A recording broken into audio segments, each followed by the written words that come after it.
Enjoyments of the gains of my industry. I haven't been able to enjoy the gains of my industry because I was dared to come out and say, hey, our law enforcement establishment is not honoring the Constitution. It's not upholding the Constitution of the state of Missouri. We reserve the right to remove you. That's why there is a Second Amendment in this country, sir. It's not to go hunting, it's to protect people from tyranny. And what we see today in this country is judicial tyranny, black robe terrorists who ignore the Constitution. Why is my name always capitalized? There's a lot to that. You look on all the court documents. Why is that? Why do I have a nom de guerre, which is a name of war?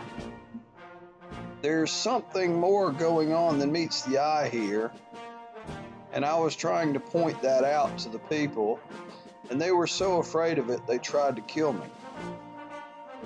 I was running for the office of coroner in Crawford County. Why was I running for coroner? Because there's 2 murders down there committed by law enforcement. I was looking into that. That's why they tried to murder me. The office of the coroner, which this county doesn't have a coroner anymore, but the coroner can investigate murder and panel a grand jury. Every day the court preys on the fatherless, the poor, the widow, the weak. I've stood up against that tyranny for 16 years, and then on September 11th, they tried to murder me for my political views. That all persons are equal and entitled to equal rights under the law. Assault on a law enforcement officer, that's more valuable than regular assault. Is that equal rights? That's what's on the front of the Supreme Court in Washington, D.C., equal rights under the law. The police are more important than me. Was Henry Folsom charged with attempted murder, first-degree assault on myself? Is he facing 30 to 60 years? No. But the Highway Patrol fired him. And why is that? Why was he relieved? This is the second time he tried to kill somebody. He already did it once, and they still paid the man. This is the second time, maybe 2 strikes he's gone, but he got fired over this. They tried to kill me, sir. And if you allow this to go down, if you allow a sentence to be pronounced upon me in any way, you're just as guilty. To give security to these things, equal rights and opportunity under the law, the general welfare of the people, taking predators off the street like Bob Parks, taking predators off the street like the highway patrolman who went out and callously shot at me, tried to kill me that day. That's the general welfare of the people being supreme. I believe the governor of the state of Missouri is the one who ordered this entire investigation. I believe that's what Mr. Parks said in open court. Why would the governor of the state of Missouri want to be concerned about eliminating me? He's familiar with me. We grew up in the same county. I've been doing my paper in Jefferson County for 16 years. He's well aware of who I am. To give security to these things is the principal office of government. Equal rights, life, liberty, and the pursuit of happiness. Equal rights under the law to protect people from physical force, first and foremost. The only job of our government is to protect our people from physical force first and foremost. It has failed to protect me. Our government has failed its chief design. When the only victim stolen from, I'm the only victim in this matter, Your Honor. If the state can prove, put another person up on the stand to say that I victimized them, they fail to do so. I'm the only victim. The only one who suffered injury, loss, or harm to myself. I was lied to, stolen from, first of all. The free press, the right of the free press, the only business specifically protected by the United States Constitution is a free press. And they came and stole my computers. They lied to me. And they said, hey, come get your computers. When I got there, they tried to kill me. Now they want to lock me up for the rest of my life, and I've harmed nobody. This is not America. If you allow that to happen, this is not America.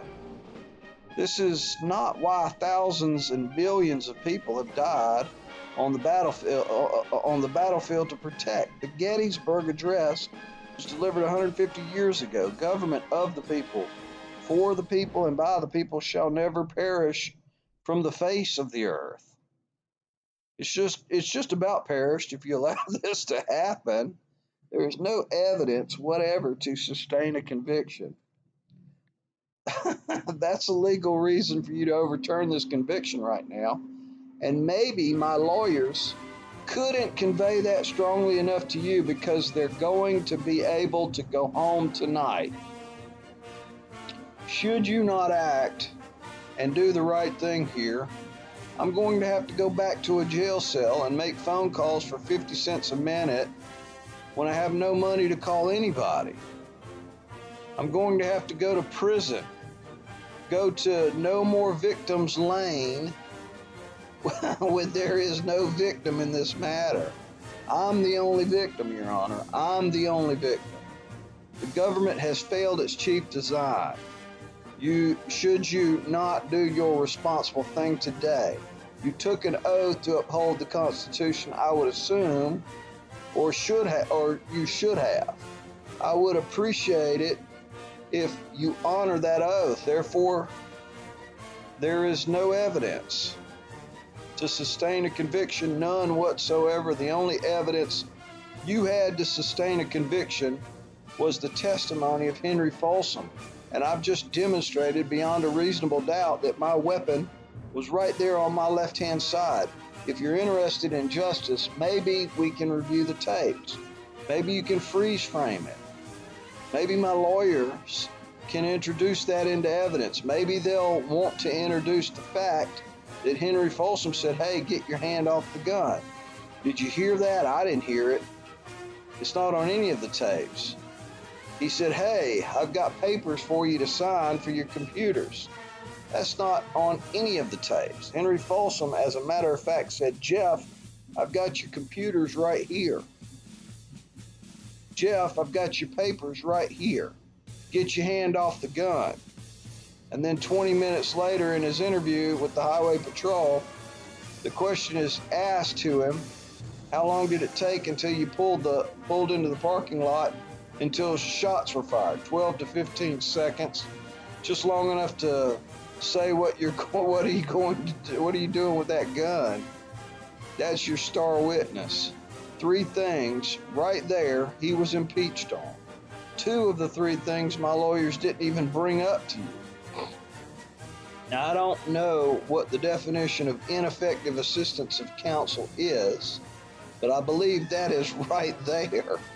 Now, I don't know why they want to play assistant prosecutor, but as Erwin Rommel's School of Law, we're talking the battlefield as the courtroom.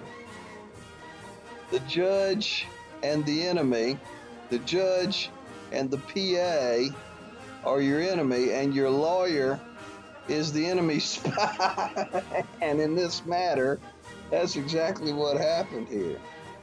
The evidence, the facts of the matter dictate a judgment of acquittal today. And I'd be able to walk out of this and go back to my life. I'd be able to hug my children this evening. That I'd be able to provide for my family.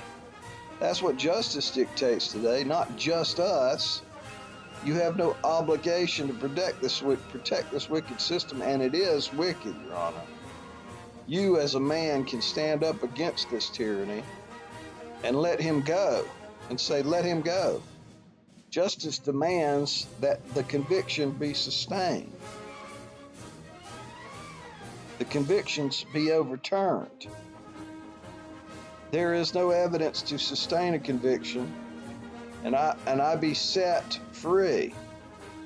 So I've said my piece, and I appreciate you letting me say it. But justice demands that I be set free today. There is no evidence whatsoever to say that I tried to draw a weapon on them. I don't care what Mr. Parks alleges, because he had nothing to sustain a conviction. He had two witnesses, and I both proved that they've impeached themselves throughout their testimony. So, Your Honor, I ask you to do the right thing and set me free in Jesus' name, amen. The motion for new trial is denied. I will point out a very important fact here, and that is that the jury is the decider of facts.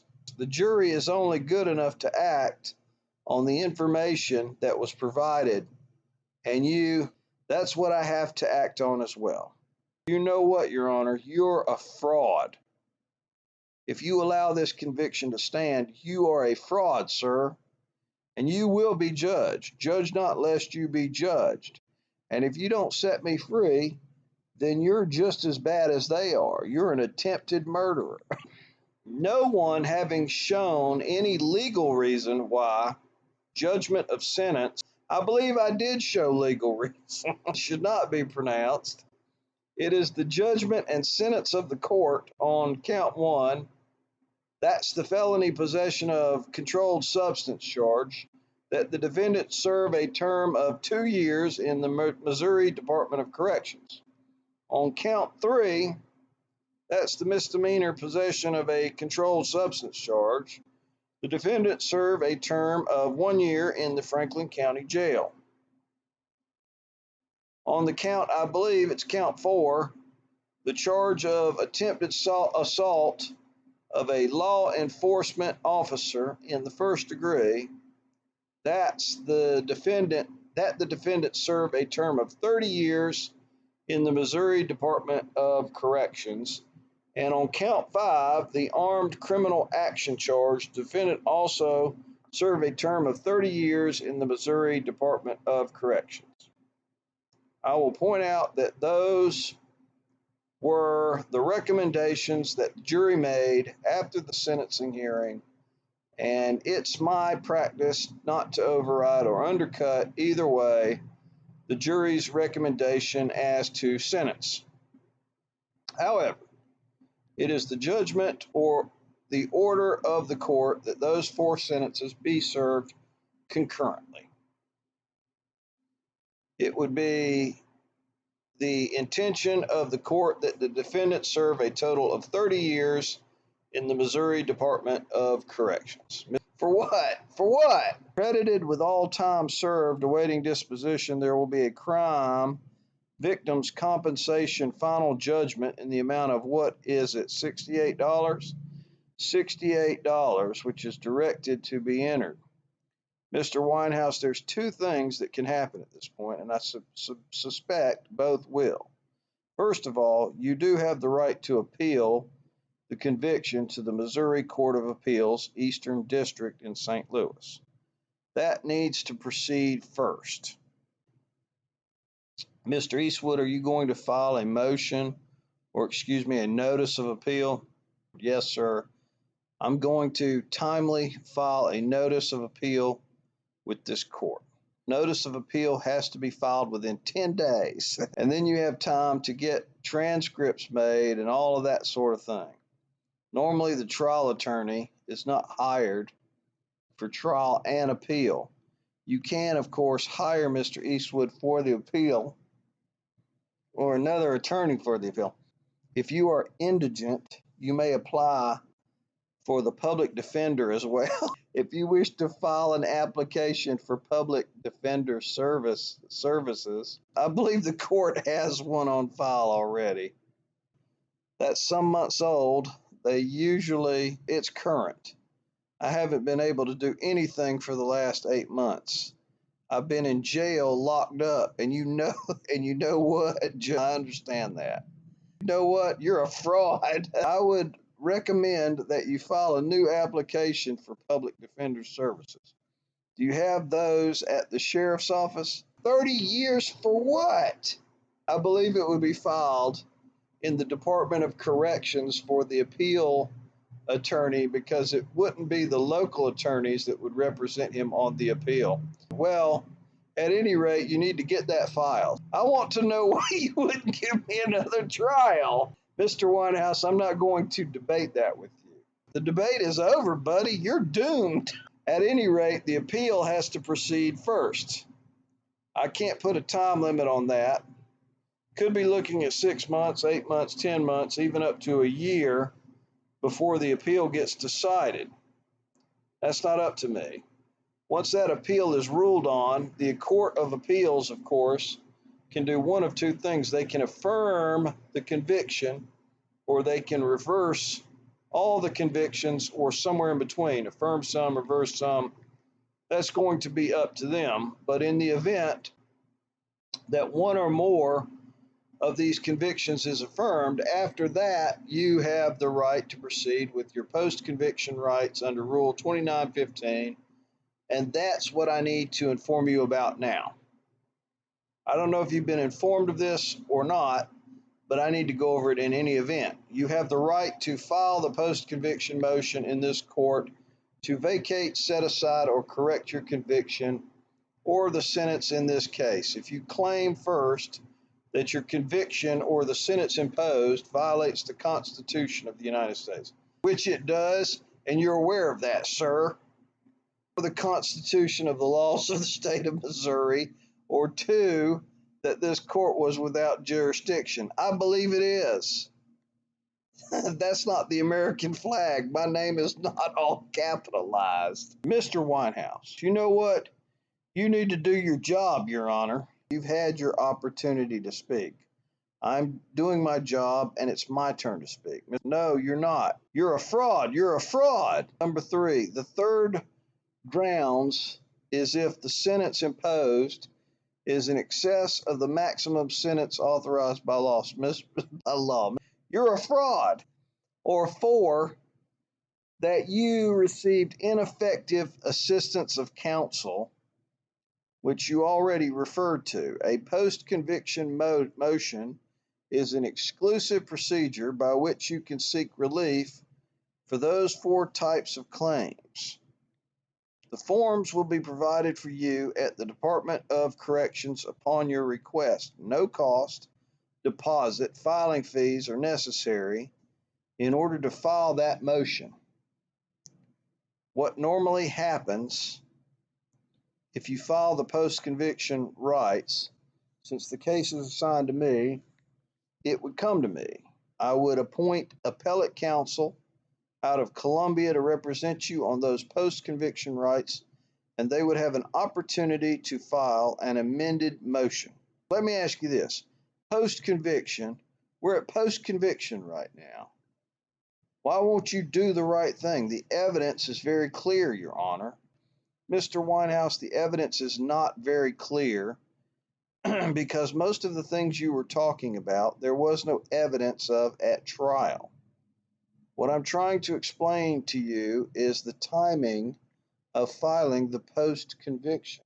I can read, Your Honor, and I appreciate that, but you need to do your job and set me free now. Mr. Weinhaus, I've harmed nobody. If the convictions are appealed, the Court of Appeals will issue a written opinion affirming them. About 30 days thereafter, they will issue what's called a mandate, a single sheet of paper, basically affirming that they affirm the convictions. From the date that the mandate is issued, you have 90 days within which to file the post-conviction motion. If you're 91 days, you're out of luck. So you've got to file that within 90 days. And that's the important thing I want to explain to you today. If you don't file it within 90 days after the Court of Appeals mandate is issued, you will have completely waived your post-conviction rights. If you do file that motion, you must include every ground known to you for vacating, setting aside, or correcting the judgment or sentence. If you're indigent and file your own motion, a lawyer will be appointed for you. Your lawyer would then have 60 days to file an amended motion. A written request for hearing must be made within the time limits, because if no request for a hearing is timely made, no hearing will be held. Do you understand what I've just told you? No, please do it again. Whole thing again or examples? Yes, sir. You have a right to file a post-conviction motion under Rule 2915 in this court to vacate, set aside, or correct your conviction or the sentence in this case if you claim that your conviction or the sentence imposed violates the Constitution of the United States or the Constitution or laws of the state of Missouri. All right. Or that this court was without jurisdiction to oppose the sentence, or the sentence imposed is in excess of the maximum sentence authorized by law, or that you received ineffective assistance of counsel. I have, and all those things have been noticed to the court, and the court is refusing to act on that. What is your legal reason? Mr. Weinhaus, answer my question. Quit playing the game. This is a charade. Mr. Weinhaus, am I going to have to send you out and do this on Polycom or have you gagged? Whatever you think is necessary. I just want some justice today, Your Honor, and the fact of the matter is I've harmed nobody and you know it. Mr. Weinhaus, you made your statement. It's my turn, okay? I do want to ask about the assistance of counsel that you received. You made some comments about your representation. I'd love to talk about my counsel. Is there any other comments you want to make about your representation of counsel? Yes, sir. I've got a whole thing here. First of all, these folks were hired to defend me. They were paid. I don't know how much money they were paid at $6,000, $8,000, $10,000. I don't know. I didn't raise the money. It was all raised on the internet because there are people out here who love this country and believe in this country. But my first question is, how many exhibits did you put in there, Hugh? How many exhibits did you enter on my behalf? Mr. Eastwood is not a witness at this point. Okay, the point being, I don't remember any. He didn't put on a defense. He called 3 witnesses, and by the way, all 3 of the witnesses saw my hands empty as I fell to the ground after being shot at 6 times. Hit 4, but those people are still on the street today. As a matter of fact, they got all their cheerleaders right there with them. Mr. Weinhaus, you're getting off the subject. I've got 30 years here, Your Honor. I understand that. I'm interested in comments you have to make about your representation. They failed to introduce pictures of me in the hospital. Highway Patrol was there taking pictures. As soon as I got to the ER, showed a hole right there in my head, 2 holes in my head. Didn't show the jury that. Mr. Parks even said, hey, he looks fine to me. My lawyers didn't say anything about that. Throughout the course of the trial, Folsom basically impeached himself. Folsom basically wrote a novel of what happened in less than 12 seconds. Folsom claimed in audio interviews of the event conducted by the Highway Patrol, he said to the victim, I got your computers right here. Jeff, I got papers for you to sign right here. They brought that up to Mr. Folsom, but they failed to bring up the fact that he said, Jeff, get your hands off the gun. That's not anywhere in this trial, but it's there on tape. If you care to listen to the tape, if you're concerned about justice, or is it just us? And then later on in the interview, Folsom was asked, Jeff, how long was it until Jeff got out of his car, until the time he was shot? Just long enough to say, what are you doing with that gun? That wasn't brought up in my trial. There's a reflection of me in the car. By the grace of God, it ended up, I got a copy of 1/30th of a second. Shows the gun right there, 1/30th of a second. I've really got to find that picture. I asked him at the trial, introduce that, put that in there. They refused to. They were more concerned about meeting your deadline to be done with my case by 11 o'clock that day than they were about serving me justice. Mr. Weinhaus, I will say right now, there was no deadline. You know what? You had an agenda throughout the whole thing. You're the fixer. You came from the Missouri Supreme Court. You're a fraud, simple as that. And tonight you won't be able to sleep unless you're heavily medicated or drunk. The FBI was not called. The FBI testified in their depositions. They didn't even see a weapon on me. I told them to call the FBI. They didn't call the FBI. Depositions were paid for, depositions, or maybe the court is paying for it. How does the court cost work? We paid for depositions. They didn't introduce them. They didn't put them before the jury. Normally, depositions are not admissible. Well, they should have been. They both said, hey, we've got papers for you to sign. That wasn't brought up. Mertens wasn't brought up. The reason for the probable cause, Mr. Mertens didn't even smell marijuana that day. Folsom is the only one that smelled marijuana. That wasn't brought up. The bullet where Mr. Folsom said, hey, I think I shot at the gutter guys. They didn't bring that up. There's a hole in the wall of the gas station. That wasn't brought up. There is a picture. Actually, I believe it was. Did you see the picture? No, pictures tell the story. How about the picture of the bullet in the ground? How does a bullet get in the ground unless you're on the ground when they fire the gun? They shot me when I'm laying on the ground. Are you proud of them? You allowed that. You're just as bad as they are. I mean, my goodness gracious. The still shot of Mr. Mertens. There's a sequence of pictures. There's a sequence of pictures, about 8 or 10 pictures. Mr. Weinhaus, I'm sorry for interrupting you, but you covered all this before. Well, it needs to be covered again because you haven't changed your mind. I'm giving you an opportunity to do the right thing here, Your Honor. I'm not going to change my mind at this point, Mr. Weinhaus. Let me ask you another question. Were there any witnesses you asked your attorney to interview that they didn't interview or take depositions of? I wasn't aware of any more witnesses other than the ones I said.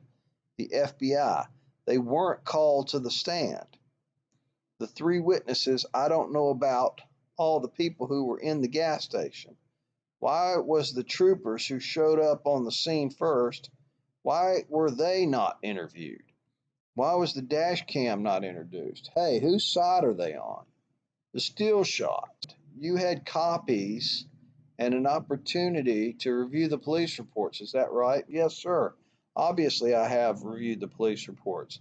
Have you reviewed the police reports? Mr. Weinhaus, I'm not on the stand either. Indulge me. You just gave me 30 years and I didn't hurt anybody. I didn't harm anybody. You gave me 30 years and I haven't harmed anybody. Nobody.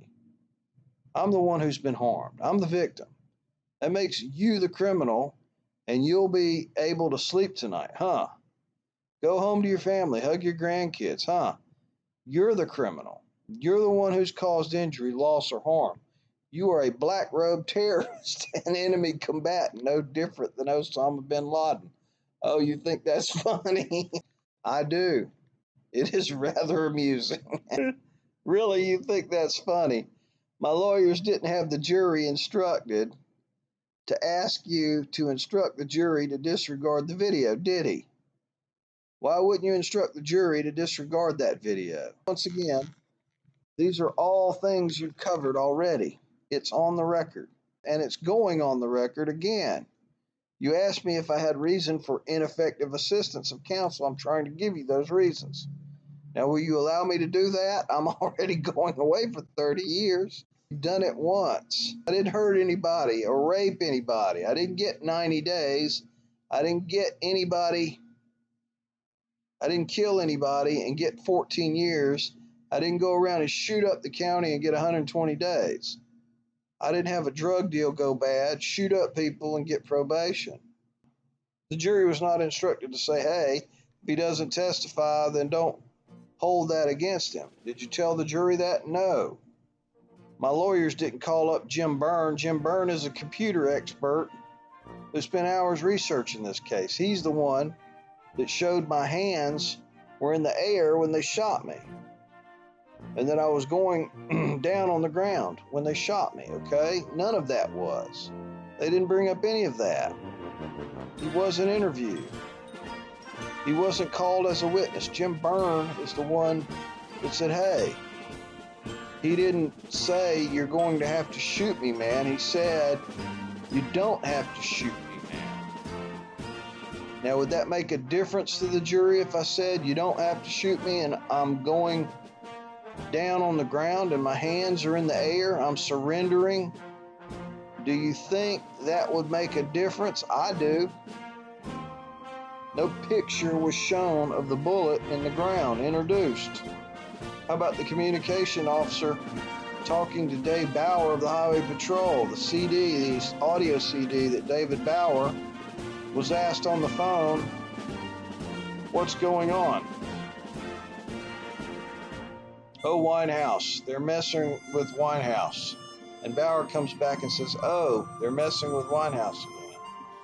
And then communication officer Smith says, hey, maybe he learned his lesson this time. That wasn't introduced. That's all on there. Did not show the entire watch video. Did not call my ex-wife Valerie to testify. Hey, he called us up. They didn't even play that video. That video wasn't even introduced. The video wasn't even introduced that I called my ex-wife and said, hey, you need to record this. I don't trust the Highway Patrol. They said they're going to give me back my computers. Didn't play that. Didn't play the entire watch video. There's 23 minutes on that watch video. The first 5 minutes is me going down there and praying, and God being gracious enough to answer my prayer, not letting me die that day.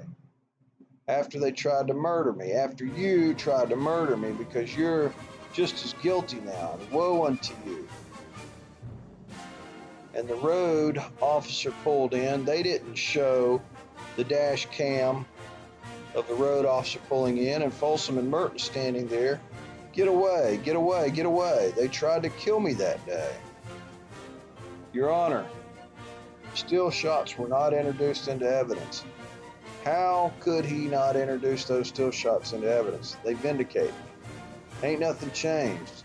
But you're just as bad as he is because you won't come off your bench there and do the right thing and set an innocent man free. Woe unto them to call evil good and good evil. They put light for darkness and bitter for sweet. Woe to them that are wise in their own eyes and prudent in their own ways. I mean, how can you even look at me? By his own admission, Folsom admitted that he tried to shoot at the people who were there with the gutters. That wasn't introduced. He tried to kill other people who were there. There were no videotapes of the deposition. My counsel and I, like Hugh, I don't know why he sold me out or didn't adequately defend me, Mr. Weinhaus. At this point, I'm going to interrupt you. Pardon me. I have seen and heard nothing that indicates any such thing. As a matter of fact, that I think Mr. Eastwood, as a matter of fact, I think Mr. Eastwood did an exceptionally good job. Really? That's why I got 30 years. You started with 8 counts. 2 of them got dismissed after the state's evidence. 2 more you were found not guilty of. And I was impressed with Mr. Eastwood's representation of you throughout the trial. Let's put it that way. Really? If you're so impressed, then do the right thing and acquit me after you've been made aware of the facts. If you don't acquit me right now, you don't unloose my hands and let me go home to my children and my family, you're just as guilty as they are. You're just as guilty as Folsom is. You're just as guilty as Mertens is. You're just as guilty as Bob Parks is. You're a black robe terrorist, and that's the reason why I put my paper out and do my videos is to get people like you off the bench, because I don't believe you did a good job at all here. You're perverting justice. This court is a kangaroo court. I walked into this court as the victim. I'm walking out of it as the victim. And you're well aware of the facts of the matter. And the facts of the matter is very simple. I'm the one who was shot at. I am the victim here. That would make you the criminal. It would make these highway patrolmen the criminal. And I just pray that the American people wake up and realize what's going on in this country, because we've been overthrown by black-robed terrorists such as yourself, and shame on you for not doing the right thing. And God, as my witness, will deal with you. Vengeance is his, saith the Lord. He will repay. I'm not going to threaten you to do anything. That's not who I am. Psalms 94 is very clear. O Lord God, through vengeance belongeth. Show yourself, and he will show himself in your life. You have come against a child of the Most High God. I was shot 4 times. I should be dead. He's allowed me to live to tell you, Mr. Weinhaus, that you need to repent and get right with the Lord. Mr. Weinhaus, that's enough. We are done. The court finds there's no probable cause to believe the defendant has received ineffective assistance of counsel. Oh, come on. The defendant is remanded into custody of the sheriff. We are in recess, hearing adjourned.